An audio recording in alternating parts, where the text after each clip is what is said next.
Shalom Bapak Ibu dan saudara yang kasih Tuhan. Mari kita kembali memulai hari baru ini dengan membaca serta merenungkan firman Tuhan.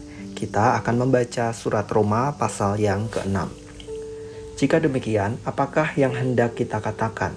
Bolehkah kita bertekun dalam dosa supaya semakin bertambah kasih karunia itu? Sekali-kali tidak. Bukankah kita telah mati bagi dosa? Bagaimanakah kita masih dapat hidup di dalamnya? Atau tidak tahukah kamu bahwa kita semua yang telah dibaptis dalam Kristus telah dibaptis dalam kematiannya?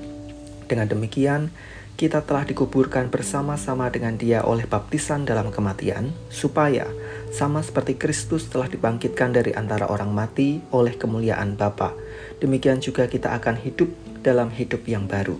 Sebab jika kita telah menjadi satu dengan apa yang sama dengan kematiannya, kita juga akan menjadi satu dengan apa yang sama dengan kebangkitannya. Karena kita tahu bahwa manusia lama kita telah turut disalibkan, supaya tubuh dosa kita hilang kuasanya, agar jangan sampai kita menghambakan diri lagi kepada dosa. Sebab siapa yang telah mati, ia telah bebas dari dosa. Jadi, jika kita telah mati dengan Kristus, kita percaya bahwa kita akan hidup juga dengan Dia. Karena kita tahu bahwa Kristus, sesudah Ia bangkit dari antara orang mati, tidak mati lagi. Maut tidak berkuasa lagi atas Dia. Sebab kematiannya adalah kematian terhadap dosa, satu kali untuk selama-lamanya, dan kehidupannya adalah kehidupan bagi Allah. Demikianlah hendaknya kamu memandangnya, bahwa kamu telah mati bagi dosa, tetapi kamu hidup bagi Allah dalam Kristus Yesus. Sebab itu hendaklah dosa jangan berkuasa lagi di dalam tubuhmu yang fana, supaya kamu jangan lagi menuruti keinginannya. Dan janganlah kamu menyerahkan anggota-anggota tubuhmu kepada dosa untuk dipakai sebagai senjata kelaliman. Tetapi serahkanlah dirimu kepada Allah sebagai orang-orang yang dahulu mati, tetapi yang sekarang hidup, dan serahkanlah anggota-anggota tubuhmu kepada Allah untuk menjadi senjata-senjata kebenaran. Sebab kamu tidak akan dikuasai lagi oleh dosa, karena kamu tidak berada di bawah hukum Taurat, tetapi di bawah kasih karunia. Jadi bagaimana? Apakah kita akan berbuat dosa karena kita tidak berada di bawah hukum Taurat, tetapi di bawah kasih karunia? Sekali-kali tidak. Apakah kamu tidak tahu bahwa apabila kamu menyerahkan dirimu kepada seseorang sebagai hamba untuk mentaatinya, kamu adalah hamba orang itu, yang harus kamu taati, baik dalam dosa yang memimpin kamu kepada kematian, maupun dalam ketaatan yang memimpin kamu kepada kebenaran? Tetapi syukurlah kepada Allah, dahulu memang kamu hamba dosa, tetapi sekarang kamu dengan segenap hati telah mentaati pengajaran yang telah diteruskan kepadamu. Kamu telah dimerdekakan dari dosa dan menjadi hamba kebenaran. Aku mengatakan hal ini secara manusia karena kelemahan kamu. Sebab sama seperti kamu telah menyerahkan anggota-anggota tubuhmu menjadi hamba kecemaran dan kedurhakaan yang membawa kamu kepada kedurhakaan, demikian hal kamu sekarang harus menyerahkan anggota-anggota tubuhmu menjadi hamba kebenaran yang membawa kamu kepada pengudusan. Sebab waktu kamu hamba dosa, kamu bebas dari kebenaran. Dan buah apakah yang kamu petik daripadanya? Semuanya itu menyebabkan kamu merasa malu sekarang, karena kesudahan semuanya itu ialah kematian.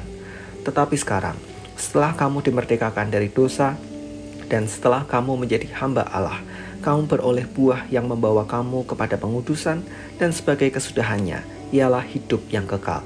Sebab upah dosa ialah maut, tetapi karunia Allah ialah hidup yang kekal dalam Kristus Yesus, Tuhan kita. Kesungguhan untuk hidup baru. Hidup di bawah Taurat telah digantikan dengan hidup di bawah karunia Allah.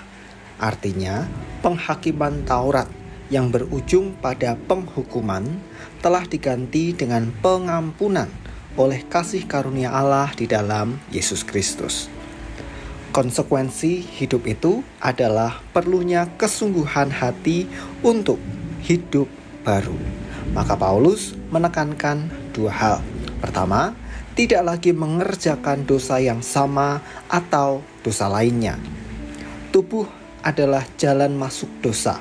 Maka kita diingatkan untuk menggunakan tubuh kita dengan hormat, karena di sanalah Allah bertahta.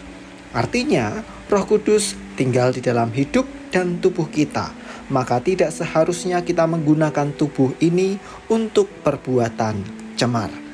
Keinginan jahat dan cemar seharusnya sudah diganti dengan keinginan untuk memuliakan Tuhan dengan penggunaan tubuh maupun hidup kita. Kedua, jangan bermain-main dengan dosa dan kasih karunia Allah. Ia memang Maha Kasih, namun bukan berarti kita memandang rendah kasih karunia Allah dengan tetap melakukan perbuatan cemar itu. Ia Maha Pengampun, tetapi tidak berarti kita bisa mempermainkan pengampunannya. Ia, Yesus, sudah mengalami kematian, turun ke alam maut, dan bangkit dengan membawa kita yang percaya padanya. Itu berarti kita telah turut mengalami kematian atas dosa dan turut dihidupkan kembali dalam kebangkitan Yesus Kristus. Maka mari Bapak Ibu dan Saudara yang kasih Tuhan, kita bersama-sama belajar taat dan menjaga hidup kita sebagai rasa syukur dan sebagai bakti kepada Allah di dalam Yesus Kristus, dengan tidak lagi hidup di dalam dosa dan menggunakan tubuh kita sebagai sarana kemuliaan Allah. Mari kita berdoa. Kami bersyukur Tuhan untuk firman yang mengingatkan kami bahwa kami sudah ditebus di dalam Kristus, bahkan dengan harga yang mahal. Maka tolong kami agar kami menjaga pengampunan, keselamatan, anugerah yang Tuhan beri itu dengan memperlakukan tubuh kami, menggunakan tubuh dan hidup kami untuk memuliakan Tuhan. Kami menyerahkan hari ini dengan segala aktivitas yang kami jalani. Tuhan, kiranya Engkau menyertai dan memberkati. Di dalam nama Tuhan kami Yesus Kristus kami berdoa. Amin.